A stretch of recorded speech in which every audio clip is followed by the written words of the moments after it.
Clara always said my greatest strength was my patience, how I could sit for hours perfecting the curve of a single letter in a design, and she meant it as a compliment, I think.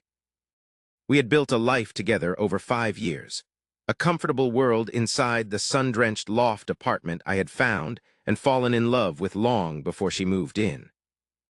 Lately, though, that comfort had worn thin, replaced by a quiet, gnawing distance. So when she announced a week-long wellness retreat for work, a mandatory trip to a secluded resort a few hundred miles up the coast, a part of me was relieved. I thought the space might help us reset. I hugged her goodbye at the door, smelling the familiar scent of her gardenia perfume, and told her to have a good time. That night, I decided to treat myself to dinner at a little Italian place downtown I loved, the kind with checkered tablecloths and candles in wine bottles. And that's when I saw her. She was sitting on the patio, not at a secluded resort, but at a trendy bistro across the street, laughing, her head tilted back as a man I recognized as one of her wealthy clients leaned in close, his hand resting casually on her back. The world didn't crash down in a wave of noise, it just went silent. I felt the warmth of the bread in my hands turn to cold stone. I didn't storm over. I didn't shout. I just took out my phone, zoomed in as far as it would go, and took 3 perfectly clear pictures. Then I paid my bill and went home to the apartment that suddenly felt like a tomb. The lease was in my name, a simple month-to-month agreement that required a 60-day notice. Clara's name was nowhere on it. The next morning, I called my landlord, Mr. Henderson, a retired carpenter who lived downstairs, and gave my notice. I found a new place that same afternoon, a sterile, modern apartment on the other side of town. For the next 7 weeks, I became an actor in my own life. When Clara came home, glowing and talking about meditation and sunrise yoga, I just nodded. I let her stories of the retreat wash over me, a fantasy I was no longer a part of. She started staying out late more often, citing work dinners or drinks with friends, sometimes texting that she was crashing at a girlfriend's place. I'd just reply with a simple, "Okay, be safe." I played the part of the slightly distant but still dedicated partner, even suggesting we look into couples counseling, a suggestion she easily swatted away. Mr. Henderson was my silent partner in crime. He scheduled viewings for the loft only when he knew Clara would be at work, or, as I suspected, with her client. He never said a word to her, his face a mask of grandfatherly indifference whenever they passed in the hall. The final Saturday arrived like any other. I woke up early.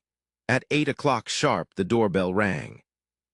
It was not a friend with a pickup truck, it was a professional moving crew, 3 large men in matching jumpsuits. Clara walked out of the bedroom, rubbing her eyes, a silk robe loosely tied at her waist. She looked from the men to the empty boxes they were already starting to assemble, and then to me, a confused smile on her face. "What is all this, Leo?" she asked. I didn't say anything. I just reached into my jacket pocket, pulled out the 3 photographs I had printed at a kiosk the day before, and laid them on the kitchen island. They were 5x7s, glossy and sharp. Her smile vanished. Her face went pale as she stared at the image of her own laughing face, so happy with another man. Just then, Mr. Henderson appeared at the open door, his expression grim.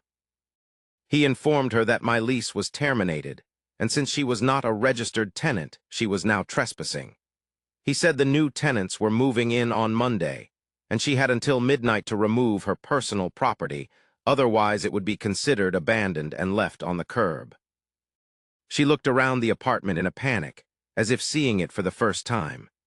The sofa, the dining table, the bookshelves, the art on the walls, all of it was mine, collected over years. All she owned was her clothes, her books, and the little decorative things that now seemed so small and meaningless. The movers worked with brutal efficiency, leaving her belongings in a growing pile in the center of the living room. The last thing I saw as I walked out was her, standing amidst the wreckage of her things, her face a mask of stunned disbelief. I didn't feel the rush of victory I expected. Driving to my new, empty apartment, I looked at my own reflection in the rearview mirror, and I didn't fully recognize the man staring back. The patience Clara had once admired had been forged into something else, something colder and harder. I had built a plan from a place of pure logic, executed it without a flicker of emotion, and in doing so, I discovered a part of myself I never knew existed. A man who could watch a world burn and feel nothing but the quiet, chilling satisfaction of a job well done. I had won, but I realized in that sterile new beginning that the person I had truly sought revenge on might have been the naive man I used to be.